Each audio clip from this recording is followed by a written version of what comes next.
So hello everyone. আমি তোমালোকে already দেখিছা পিপিটিটোত. So অসম হিষ্ট্ৰী আজিৰ পৰা ক্লাছেছসমূহ ষ্টাৰ্ট কৰিম. So যিসকলে মানে লাইভ চাই আছা তেওঁলোকেও চাবা আৰু লগতে যিসকলে লাইভ ক্লাছেছবিলাক আছাম হিষ্ট্ৰী মিছ কৰিছিলা তেওঁলোকেও ৰেকৰ্ডেড ক্লাছেছখিনি চাই ল'বা আৰু PDF খিনি আমাৰ গ্ৰুপতে দিয়া থাকে, গতিকে সেইখিনি এবাৰ গো থ্ৰু কৰিবা. তো অসম হিষ্ট্ৰী কথা যদি মই ক'বলৈ যাওঁ, চোৱা লাগিলেতো অসম হিষ্ট্ৰী হওক বা ইণ্ডিয়ান হিষ্ট্ৰী হওক, ৱৰ্ল্ড হিষ্ট্ৰী যিয়ে নহওক, লাগিলে সদায় হিষ্ট্ৰী আমি তিনিটা ভাগত পঢ়োঁ, মানে তিনিটা পিৰিয়ডত যিটো আমি ক'ব পাৰোঁ. এটাটো হৈ গ'ল আমাৰ কি এনচিয়েণ্ট, ঠিক আছে. নেক্সট হৈ যায় আমাৰ মেডিয়েভেল, নেক্সট হৈ যায় আমাৰ মডাৰ্ণ হিষ্ট্ৰী. তোমালোকে ইণ্ডিয়ান হিষ্ট্ৰী পঢ়িলেও এনেকেই পঢ়িব লাগিব, ৱৰ্ল্ড বা অসম যিয়ে নপঢ়া এইটো ৱেতে আমি পঢ়িব লাগিব. এটা আমি যিটো অসম হিষ্ট্ৰী পঢ়িব গৈ আছোঁ, গতিকে অসমৰ ক্ষেত্ৰত যদি আমি চাবলৈ যাওঁ তেতিয়াহ'লে আমাৰ এনচিয়েণ্ট হিষ্ট্ৰীটো অসমৰ কেতিয়াৰ পৰা আৰম্ভ হয়? 4th centuryৰ পৰা আৰম্ভ হয়. ইয়াতে তোমালোকে চাব পাৰিবা Varman dynasty, Salastambha dynasty and Pala dynasty, এই তিনিটা মেইন ডাইনেষ্টি আমি দেখিবলৈ পাওঁ মানে কিহত? এনচিয়েণ্ট অসম হিষ্ট্ৰীত. আপ টু মানে 13th century তোমালোকে ধৰি থোৱা, বিকজ যেতিয়ালৈকে আমাৰ মুছলিম ইনভেজন হোৱা নাছিলে 1206-7ত আমাৰ মুহাম্মদ বিন বখতিয়াৰ খিলজী তেওঁ ফাৰ্ষ্ট মুছলিম ইনভেডৰ হয় অসমত, গতিকে তাৰ আগলৈকে সেই সময়খিনি এনচিয়েণ্টত ধৰা হয়. চ' 4th centuryৰ পৰা 13th centuryলৈকে এইখিনি সময় এনচিয়েণ্টত পৰে. নেক্সট তুমি সেই 13th পৰাই কিহৰলৈকে আপ টু 1826. এটা 1826 কিয়? বিকজ 1826ত আমাৰ কি ট্ৰিটি চাইন হৈছিলে? Treaty of Yandabo. আৰু ট্ৰিটি অফ ইয়াণ্ডাবু কাৰ মাজত চাইন হৈছিলে আমি জানো? বাৰ্মিজ এণ্ড ব্ৰিটিছৰ মাজত, যাৰ পাছত আমাৰ অসমত ব্ৰিটিছ ৰুল ষ্টাৰ্ট হৈছিল. গতিকে যেতিয়াৰ পৰা আমাৰ অসমত ব্ৰিটিছ ৰুল ষ্টাৰ্ট হৈছে, অ'কে, তেতিয়াৰ পৰা আমি অসমৰ মডাৰ্ণ হিষ্ট্ৰী পাওঁ. মানে আফটাৰ 1826ৰ পৰা আপ টু এতিয়ালৈকে আমি যদি চাওঁ এইখিনি মডাৰ্ণ হিষ্ট্ৰীত পৰে. এটা তোমালোকে যদি কুৱেশ্যন কৰা যে মেম 4th century আগতকে অসমৰ হিষ্ট্ৰী নাছিলে নেকি? য়েছ, 4th century আগতো অসমৰ হিষ্ট্ৰী আছিলে, কিন্তু সেইখিনিক আমি কি হিষ্ট্ৰী বুলি কওঁ? প্ৰি হিষ্ট্ৰী বুলি কওঁ. বিকজ প্ৰি হিষ্ট্ৰী সেইটো সময়ত কোৱা হয় যিটো সময়ত তুমি কোনো ধৰণৰ প্ৰপাৰ ৰিটেন এভিডেন্সেছ পোৱা নাযায়, সেই সময়টো কি বুলি কোৱা হয়? প্ৰি হিষ্ট্ৰী বুলি কোৱা হয়. এটা যেনেকে ইণ্ডিয়ান হিষ্ট্ৰীত আমাৰ ষ্টোন এজ, যিটো পেলিঅলিথিক মেজলিথিক, যিটো ভীমবেটকাৰ কথা আমি গম পাওঁ তেওঁলোকে শিলত লিখিছিলে, হয়নে? কিন্তু কি লিখিছিলে আমি বুজি নাপাওঁ প্ৰপাৰলি, ইণ্ডাছ ভেলিও আমি বুজি নাপাওঁ বাৰু, তেওঁলোকৰো প্ৰপাৰ লেংগুৱেজ নাছিলে, গতিকে সেই ৰিটেন এভিডেন্সেছ প্ৰপাৰ যদি নাথাকে এইটো প্ৰি হিষ্ট্ৰী বুলি কয়. এতিয়া অসমৰ এইটো চোৱা প্ৰি হিষ্ট্ৰী বা যিটো প্ৰি হিষ্টৰিক বা মাইথলজিকেল যিটো ৰেফাৰেঞ্চ বা মাইথলজিকেল এজ, সেইটো তেতিয়াহ'লে কোনটো এজ হয়? প্ৰায়ৰ টু 4th century. নে তুমি 4th centuryৰ পৰা আমাৰ বৰ্মন ডাইনেষ্টি আৰম্ভ হৈছে, গতিকে 4th century আগত তোমালোকে যিখিনি পাবা, ধৰি লোৱা আমাৰ একদম এনচিয়েণ্ট ডাইনেষ্টিটো, দানৱ বংশৰ কথা থাকিব, নৰকাসুৰৰ কথা থাকে, ভগদত্তৰ কথা থাকে, এইখিনি বস্তু তেতিয়াহ'লে ক'ত সোমাই? আমাৰ প্ৰি হিষ্ট্ৰীত ইনক্লুড হৈ থাকে আছে. আৰু আমি প্ৰি হিষ্ট্ৰী ইনফৰ্মেশ্যনছখিনি ক'ৰ পৰা পাওঁ? পুৰাণ, মহাভাৰত, ৰামায়ণ, এইখিনিৰ পৰা আমি অসমৰ প্ৰি হিষ্ট্ৰীসমূহ দেখিবলৈ পাওঁ. গতিকে মনত ৰাখিবা যে এনচিয়েণ্ট কোনখিনি, মেডিয়েভেল কোনখিনি এণ্ড মডাৰ্ণ কোনখিনি হয়. মেডিয়েভেলটোত বেচিকেলি কোন আহে? আমাৰ আহোমছখিনি আহি যায়, আৰু আহোমৰ কণ্টেম্পৰী আমাৰ যেনেকৈ কোচখিনি আহিব, আৰু দুই এটা ইম্পৰ্টেণ্ট তেনেকৈ ডাইনেষ্টি আমি চাবলগীয়া হয়. এতিয়া ফাৰ্ষ্ট এণ্ড ফৰমষ্ট যদি আমি চাবলৈ যাওঁ যে আমাৰ অসম যিটো এতিয়াতো আমি অসম বুলি জানো, গতিকে অসমৰ নাম এনচিয়েণ্টততো অসম নাছিলে, so' origin of the name Assam. ইয়াতে তোমালোকে চোৱা অসমৰ এনচিয়েণ্ট নেম বেচিকেলি দুটা আছিলে, এটা হ'ল প্ৰাগজ্যোতিষপুৰ এণ্ড লেটাৰ কামৰূপ. চ' যদি এক্সামত আহে তোমাৰ ইউজুৱেলি কি হয়? বোথ A and B বা তেনেকৈ থাকে, বা যিটো থাকে অপশ্যনেল সেইটো আমি টিক কৰিম, যদি প্ৰাগজ্যোতিষপুৰ থাকে সেইটো টিক কৰিম, বা কামৰূপ থাকিলে কামৰূপ টিক কৰিম আমি. এতিয়া প্ৰাগজ্যোতিষপুৰৰ মিনিংটো কি হয় চোৱা, এডৱাৰ্ড গেটেৰ মতে প্ৰাগ মানে কি হয়? ফৰ্মাৰ, ঠিক আছে, ইষ্ট বা ফৰ্মাৰ, প্ৰাগ মিনছ ইষ্ট বা ফৰ্মাৰ, আৰু জ্যোতিষ মিনছ কি হয়? Stars, Okay, Jyotish means stars. গতিকে আমি ক'ব পাৰো যে প্ৰাগজ্যোতিষপুৰ কি হয়? City of Eastern Astrology. City of Eastern Astrology. সেইটো ইষ্টটো আঁতৰাই ল'বা, ফৰ্মাৰ কৰি ল'বা, ফৰ্মাৰ। City of Eastern Astrology বুলি তেতিয়াহ'লে কাক কোৱা হয়? Direct question can be asked যে City of Eastern Astrology কাক কোৱা হয়? প্ৰাগজ্যোতিষপুৰক কোৱা হয়। ইয়াৰ পৰা আমি বুজিব পাৰো যে আমাৰ অসমত এনচিয়েন্ট টাইমত কি হৈছিলে? এষ্ট্ৰলজিৰ বহুত বেছি প্ৰভাৱ আছিলে।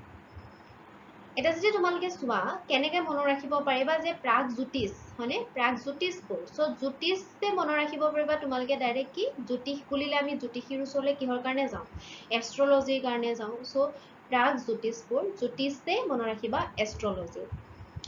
এতিয়া প্ৰাগজ্যোতিষপুৰ বুলি আমি মেনশ্যন ক'ত পাওঁ? মহাভাৰতত প্ৰাগজ্যোতিষপুৰ বুলি মেনশ্যন আছে। আৰু কামৰূপ বুলি ক'ত আছে? পুৰাণ আছে, পুৰাণত তন্ত্ৰ, বেচিকেলি যোগিনী তন্ত্ৰত আছে। আৰু পুৰাণৰ ভিতৰতো যদি আমি চাওঁ তেতিয়াহ'লে বিষ্ণু পুৰাণ আৰু কালিকা পুৰাণ। বেচিকেলি আমাৰ এক্সামত আহি থাকে কি? কালিকা পুৰাণ, যোগিনী তন্ত্ৰ আৰু মহাভাৰত। এই তিনিওটা হ'ল আমাৰ অসমৰ এনচিয়েন্ট মানে চ'ৰ্চেছ, য'ৰ পৰা আমি এনচিয়েন্ট অসমৰ পৰা কথা জানিব পাৰিছোঁ। এতিয়া যদি অভাৰঅল আমাক কুৱেশ্যনটো সোধে যে আমি এনচিয়েন্ট অসমৰ ইনফৰ্মেশ্যন ক'ৰ পৰা পাওঁ বা চ'ৰ্চেছ কি হয়, তেতিয়া তোমালোকে গম পালা যে মহাভাৰত এটা চ'ৰ্চ হয়, যোগিনী তন্ত্ৰ হয়, কালিকা পুৰাণ এটা চ'ৰ্চ হয়, এইকেইটা মেইন হয়। বাকী বিষ্ণু পুৰাণ আৰু এইখিনিৰ পৰা জানিব পাৰোঁ।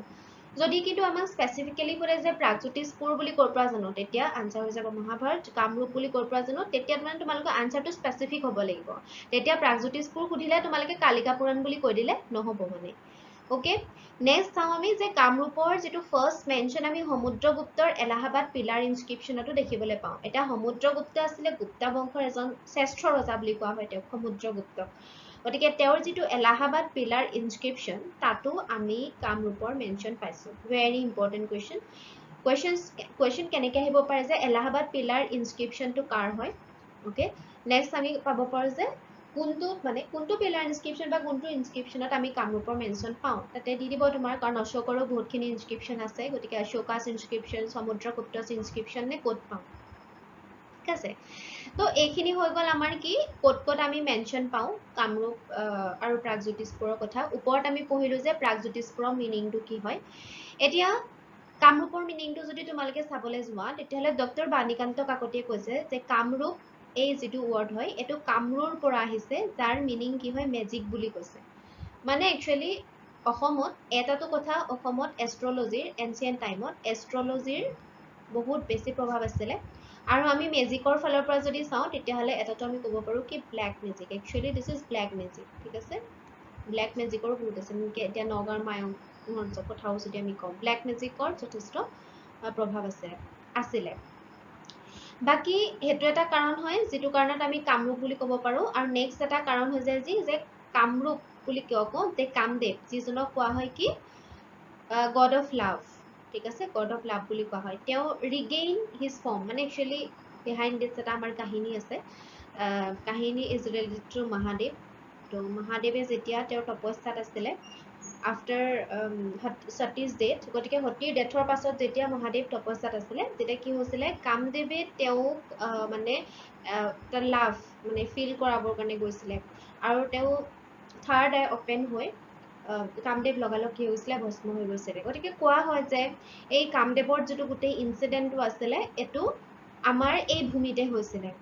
সেইকাৰণেও আমাৰ অসমৰ এনচিয়েন্ট নাম কামৰূপ বুলি কয়। ঠিক আছে, এইকেইটা কাৰণ হয়। কিন্তু ইট ৱাজ বিলিভ বা ইট ৱাজ ছেইড এনেধৰণে কিয় কয়? বিকজ মই অলৰেডি কৈছোঁ যে এইবিলাক হৈ গ'ল আমাৰ মাইথলজিকেল এজৰ কথা বা আমাৰ প্ৰি হিষ্ট্ৰীৰ কথা, য'ত আমি প্ৰপাৰ ৰিটেন এভিডেঞ্চেছ পাবলৈ বহুত টান হয়। ঠিক আছে, ত' আমি ইয়াতে গম পালোঁ যে কুৱেশ্যন কেনেকৈ আহিব পাৰে। এইখিনি প্ৰাগজ্যোতিষপুৰৰ বা ক'ত মেনশ্যন আছে, প্ৰাগজ্যোতিষপুৰৰ মিনিং কি হয়, কামৰূপৰ মিনিং কি হয়, বা আমি অভাৰঅল যদি চাবলৈ যাওঁ যে অসমৰ ইনফৰ্মেশ্যন আমি ক'ত পাব পাৰোঁ, সেইকেইটা ইনফৰ্মেশ্যন আমি ল'লোঁ। নেক্সট যদি আমি চাওঁ, এতিয়া আমি ট্ৰেডিশ্যনেল ৰুলাৰ চাই লওঁ আমাৰ একদম এনচিয়েন্ট টাইমত। এনচিয়েন্ট আমাৰ একদম ডাইনেষ্টি যদি সোধে, আমাৰ একদম এনচিয়েন্ট ডাইনেষ্টি কোনটো হৈ যায়? আমাৰ একদম এনচিয়েন্ট ডাইনেষ্টি হৈ গ'ল আমাৰ দানৱ ডাইনেষ্টি। অ'কে, দানৱ ডাইনেষ্টি হৈ গ'ল আমাৰ একদম এনচিয়েন্ট ডাইনেষ্টি। আৰু এইটো বংশৰ আমি যদি চাওঁ ফাউণ্ডাৰ কোন আছিলে? মহিৰংগ দানৱ। Mohiranga Danav. He was the founder and subsequently succeeded by Hattakasur, Sambharasur, Ratnasur, Ghatakasur. তোমালোকে কেনেকে মনত ৰাখিব পাৰিবা চোৱা প্ৰথমতে আহিলে আমাৰ Mohiranga Danav এতিয়া যদি এনচিয়েন্ট কিং বুলি সোধে বা আৰ্লিয়েষ্ট কিং বুলি সোধে তেতিয়া আমি Mohiranga Danavৰ কথা ক'ম যদি এনচিয়েন্ট ডাইনেষ্টি বুলি সোধে তেতিয়া আমি Danav ডাইনেষ্টি বুলি ক'ম ঠিক আছে সো Mohiranga Danav এটা Mohiranga Danave কি কৰিলে এইচ আহিলে নে এইচ সে আহি গ'ল আমাৰ Hattakasur নেক্সট আহিলে এস ওকে নেক্সট আহিলে আৰ নেক্সট আহিলে লাষ্টৰ জন ইম্পৰ্টেন্ট হয় Ghatakasur সো Mohiranga Danave কি কৰিলে চোৱা Mohiranga Danave HS higher secondary দিলে ঠিক আছে দিয়াৰ পাছত তাৰ ৰিজাল্ট ওলালে ওকে দেন গ্ৰেজুৱেচন কৰিলে একদম মিলি আছে তো এটোৱে তোমালোকে গুটে ক্ৰনলজিটো মনত ৰাখিব পাৰিবা এতিয়া ক্ৰনলজি আহে এক্সামত নেক্সট ইম্পৰ্টেন্ট হৈ যায় যে এই ডাইনেষ্টিটোৰ ফাউণ্ডাৰজন আমি গম পালো আৰু এই ডাইনেষ্টিটোৰ আমাৰ লাষ্ট ৰুলাৰজন মনত ৰাখিবা যিকোনো এটা ডাইনেষ্টি যেটা পঢ়া হয় লাষ্ট ৰুলাৰজন ইম্পৰ্টেন্ট হয় বিকজ লাষ্ট ৰুলাৰজনৰ পাছতে এটা নতুন এটা আকৌ ডাইনেষ্টি আহে ন এই কাৰণে মৈৰাং হিলৰ ওচৰত তেওঁ প্ৰেজেন্ট ডে আমি যদি চাও ক্যাপিটেল আছিলে Mohiranga Danavৰ this is important and the last ruler Ghatakasur he was killed and replaced by Narakasur so Ghatakasur তেতিয়ালে কোনে মাৰিলে he was killed by Narakasur okay so he was killed by Narakasur and Narakasur এটা নতুন dynasty আমাৰ establish কৰিব হেতু হৈ যাব আমাৰ Bhoma or Varaha dynasty Bhoma or Varaha dynasty member so এটো হল আমাৰ সেকেন্ড ডাইনেষ্টিটো এটা Narakasur was the founder তোমালকে অলৰেডি গম পালা কাৰণ Ghatakasurক মাৰি Narakasure এই বংশটো প্ৰতিষ্ঠা কৰিছিলে he is associated with the Hindu belief Shakti তেওঁ দেৱীৰ পূজাৰ লগত তেওঁ হেৰি কৰিছিলে আৰু ইনিশিয়ালি তেওঁ কামাখ্যা দেৱীৰ worshipper আছিল তেওঁ পূজা কৰিছিলে কামাখ্যা দেৱী but later on he tried to marry her and as a result that process he built the Kamakhya temple in Nilachal hill so আমি জানো আমাৰ কামাখ্যা টেম্পল নীলাচল হিলত আছে আমি কোনটো টেম্পল কোনটো হিলত আছে হেখিনিও আমাৰ খুব ফ্ৰিকুৱেন্টলি সুধি থকা কোৱেশ্চন হয় হেখিনিও আমি চাব লাগিব অসমৰ আৰ্ট এণ্ড কালচাৰ আৰ্কিটেক্সাৰ এতিয়া Narakasur কি হৈছিলে তেওঁ প্ৰথমে কামাখ্যা দেৱীৰ শক্তিজিম তেওঁ ফলো কৰিছিলে দেৱী কামাখ্যা দেৱী পূজা কৰিছিলে পাছত কামাখ্যা দেৱীক তেওঁ বিয়া পাতিব বিচাৰে ঠিক আছে আৰু সেই কাৰণে কামাখ্যা দেৱীয়ে কি কৰিছিল তেওঁক এটা টাস্ক দিছিল আৰু টাস্কটো আছিল এনেকুৱা ধৰণৰ যে ৰাতিৰ ভিতৰত এটা মন্দিৰ নিৰ্মাণ কৰি দিব লাগে and Narakasur was like almost complete কৰি দিছিলে কিন্তু কামাখ্যা দেৱীয়ে কি কৰিলে ৰাতি নুপুৱাওতে মানে কুকুৰা ডাক দিয়াই দিছিলে আৰু এটো দেখুৱাইছিলে যে ৰাতি পুৱাই গল মানে আৰু Narakasure টেম্পলটো বনাব নোৱাৰিলে যেনেকৈ মহাভাৰতৰ যুদ্ধত আমি দেখিবলৈ পাওঁ শ্ৰীকৃষ্ণই সন্ধ্যা নহওঁতে সন্ধ্যা হোৱাই দিছিলে তো লাইক দিস তো তেনেকৈ নীলাচল হিলটো মানে বিল্ড কৰিছিলে এতিয়া সৰি কামাখ্যা টেম্পল বনাইছিলে এতিয়া চোৱা কামাখ্যা টেম্পলৰ ওপৰত প্ৰথমটো কোনে বনাইছে বুলি যদি সোধে আমাক who built কামাখ্যা টেম্পল তেতিয়া আমি কম Narakasur যদি আমাক ৰিবিল্ড বুলি কয় কোনে পুনৰ নিৰ্মাণ কৰিছে বুলি কয় তেতিয়া আমি কম নৰনাৰায়ণ কোচ ৰজা নৰনাৰায়ণ ওকে সো প্ৰথম Narakasure বনাইছে তাৰ পাছত নৰনাৰায়ণ মানে এন স্কোয়াৰ কামাখ্যাৰ লগত এন স্কোয়াৰ জড়িত হৈ আছে নীলাচল হিলত আছে আমি জানো গতিকে কাহিনীটো আছিলে তেনেকুৱা ধৰণৰ দেন Narakasuৰৰ ওপৰত কিছুমান ইম্পৰ্টেন্ট পইণ্ট আছে মন কৰিবা কি হয় তেওঁৰ ক্যাপিটেল আছিলে প্ৰাগজ্যোতিষপুৰ এণ্ড যদি আমাক কোৱেশ্চনো সোধে যে প্ৰাগজ্যোতিষপুৰ যিটো সিটি হয় ইয়াৰ ফাউণ্ডাৰ বুলি আমি কাক ক'ব পাৰো তেতিয়াও তোমালোকৰ আনসাৰ কি হ'ব who established the city of Pragjyotishpur তেতিয়াও আনসাৰ তোমালোকে Narakasure দিবা his capital and help Brahmins to settle down Kamakhya Brahmins খিনি সেটেল হ'বলৈ তেওঁ হেল্প কৰিছিলে দেন তোমালোকে এটো গম পালা যে Narakasure আমাৰ কামাখ্যা টেম্পল বনাইছিলে এণ্ড ইয়াতে এটা বস্তু চাবা যে Varaha dynasty বুলি কৈছে ইয়াত দিছানে Varaha dynasty because it was believed that Narakasur was the son of কাৰ পুতেক বুলি কয় Varaha avatar of Vishnu তো বিষ্ণুৰ Varaha avatar আৰু plus mother goddess mother Dharitri okay বা আৰ্ট ধৰিত্ৰী বা আৰ্ট তোমালোকক আৰ্ট বুলিও দিব পাৰে অবলিক দি আৰ্থ বুলি মাদাৰ আৰ্থ বুলি দিব পাৰে তো তেওঁলোকৰ পুতেক বুলি কোৱা হয় ইট ৱাজ বিলিভড অ'কে যে এওঁলোক মানে তেওঁৰ দেউতা হৈ গ'ল ভগৱান বিষ্ণুৰ বৰাহ অৱতাৰ তেওঁৰ দেউতাক বুলি কোৱা হয় আৰু ধৰিত্ৰী বা আৰ্থ তেওঁৰ মাক বুলি কোৱা হয় ঠিক আছে এতিয়া চোৱা প্ৰথমেতো নৰকাসুৰে কি কৰিছিলে দেৱী পূজা কৰিছিলে পাছত দেৱীক বিয়া পাতিব বিচাৰে সেই অনুযায়ী তেওঁ কামাখ্যা টেম্পল বনাইছিলে পাছত মানে নৰকাসুৰৰ উৎপাতটো বহুত বেছি বাঢ়ি গৈছিলে চ' নৰকাসুৰ was killed by যদি আমি চাওঁ killed by Lord Krishna okay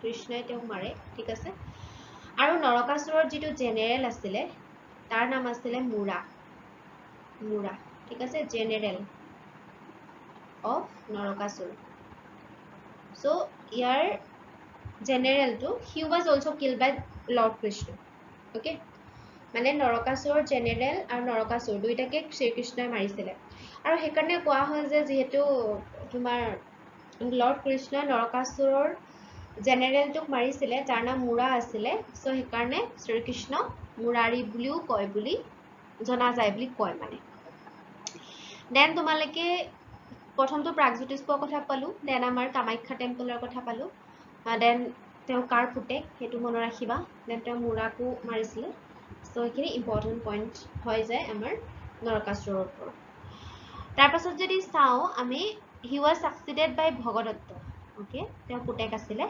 গতিকে ভগদত্তই তেওঁক মানে নেক্সট ৰজা হয় তাৰপিছতে বজ্ৰদত্ত হয় দেন বজ্ৰপাণি এইটো হৈ গ'ল তেওঁলোকৰ ক্ৰনলজি যেনেকৈ আমি দানৱ বংশটো মহিৰংগ দানৱে এইচএছ পঢ়িলে ৰিজাল্ট দিলে তাৰপিছতে গ্ৰেজুৱেশ্যন কৰিলে তেনেকৈ আমি মনত ৰাখিছিলোঁ লাইক দিছ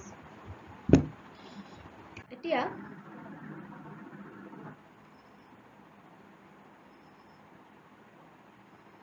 নেক্সট যদি আমি চাওঁ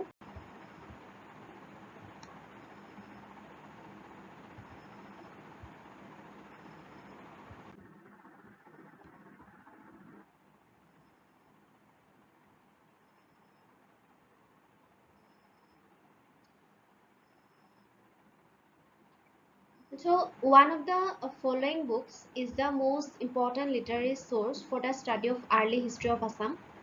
কি হয় এইটো মহাভাৰততো পাইছিলোঁ আমি কালিকা পুৰাণতো পাইছিলোঁ বাট বেছিকৈ যদি আমি মানে এটা ভাল আনচাৰ দিবলৈ হয় তেতিয়াহ'লে কালিকা পুৰাণ কাৰণ কালিকা পুৰাণখন অসমতে পাল বংশৰ টাইমত লিখাও হৈছিলে আৰ্লিয়েষ্ট কিং অফ আছাম কোন হৈ যাব আমাৰ মহিৰংগ দানৱ আমাৰ আৰ্লিয়েষ্ট কিং হৈ যাব ঠিক আছে আৰ্লিয়েষ্ট হিষ্টৰিকেল ডাইনেষ্টি বুলি ক'লে বৰ্মনছ হৈ যায় আৰু যদি আমি ancient name of Assam so' earliest historical dynasty সুধিছে মানে যাৰ পৰা আমাৰ গোটেই অসমৰ তুমি হিষ্ট্ৰীটো ষ্টাৰ্ট হৈছে মানে এনচিয়েণ্ট হিষ্ট্ৰীটো ষ্টাৰ্ট হৈছে then ancient name of Assam ইয়াতে প্ৰাগজ্যোতিষপুৰো হ'ব আৰু লগতে কামৰূপো হ'ব অ'কে এতিয়া মই এটা বস্তু কৈ দিওঁ চাবা দেই তোমালোকে পিপিটি আগতে এনেকৈ যদি মই কওঁ ভগদত্ত যিজন তেওঁৰ পুতেক আছিলে ৰাইট ভগদত্ত যিজন কাৰ পুতেক আছিলে আমাৰ নৰকাসুৰৰ পুতেক আছিলে ভগদত্তৰ ৰিগাৰ্ডিং কেইটামান ইম্পৰ্টেণ্ট পইণ্ট হা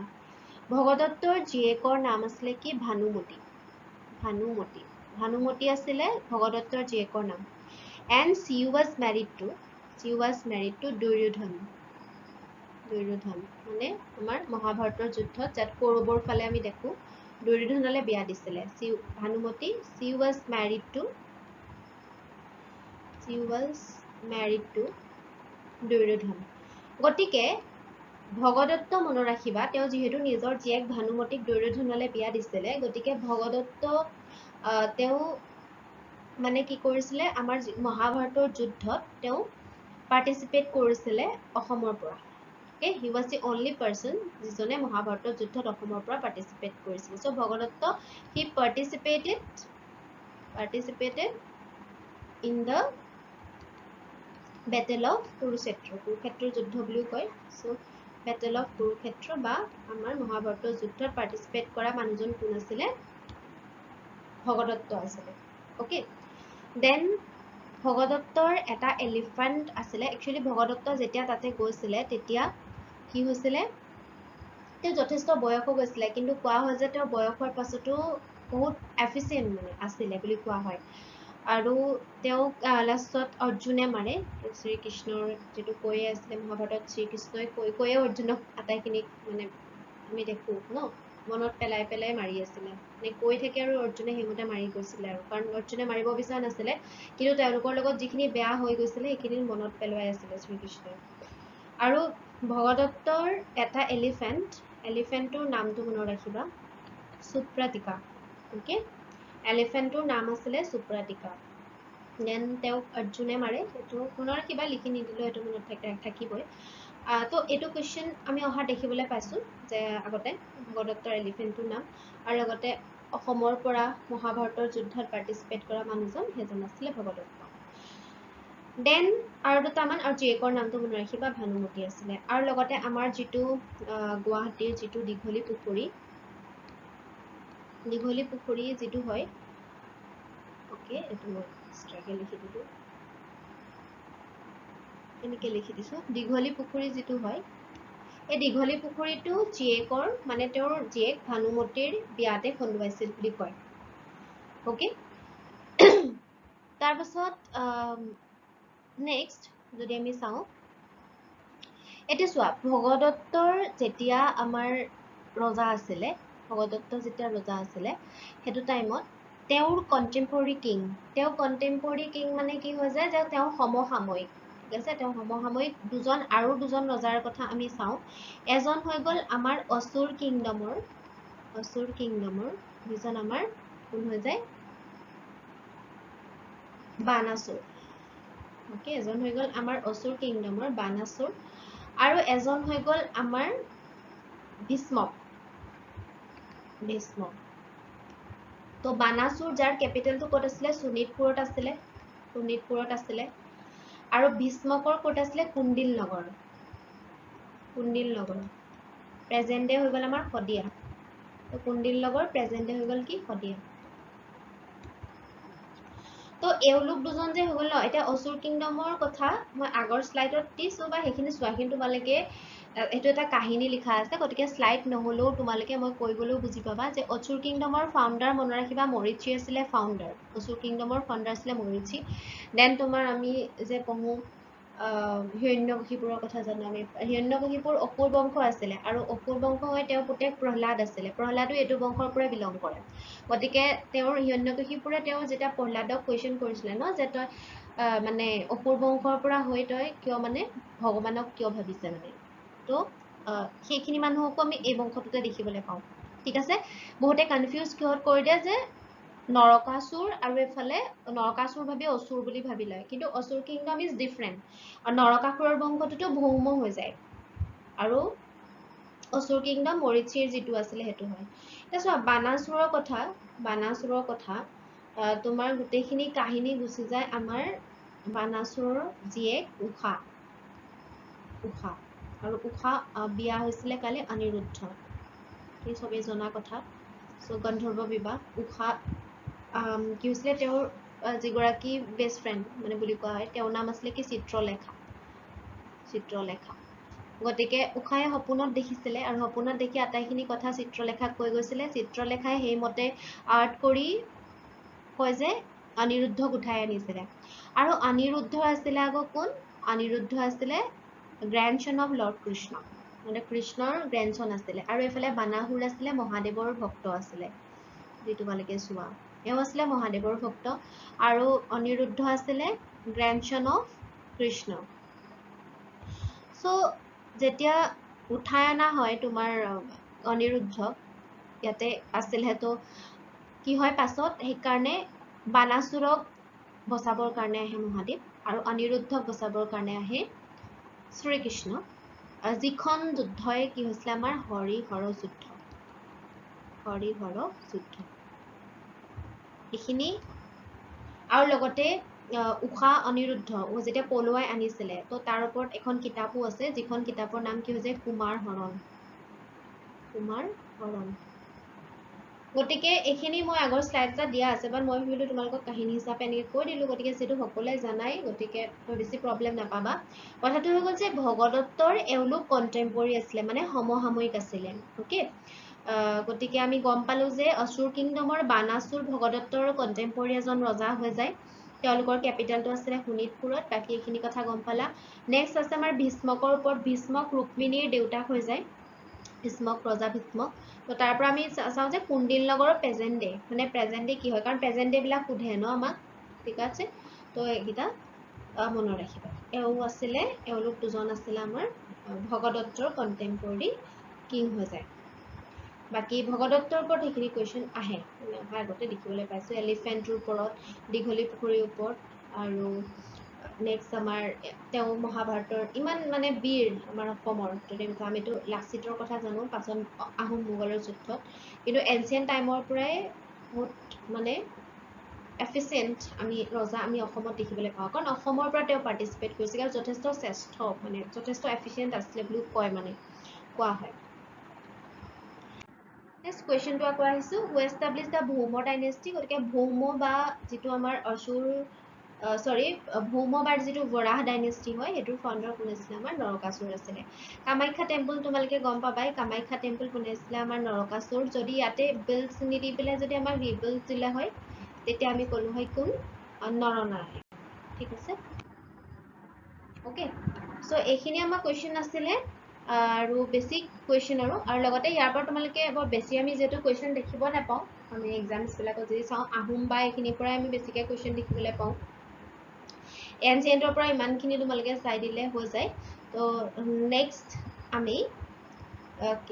আমি যিটো আমাৰ মেইন মানে অসমৰ যিটো এনচিয়েণ্ট হিষ্ট্ৰী বৰ্মন ডাইনেষ্টিৰ পৰা আৰম্ভ হৈছে চ' নেক্সট আমি বৰ্মন ডাইনেষ্টিটো ষ্টাৰ্ট কৰিম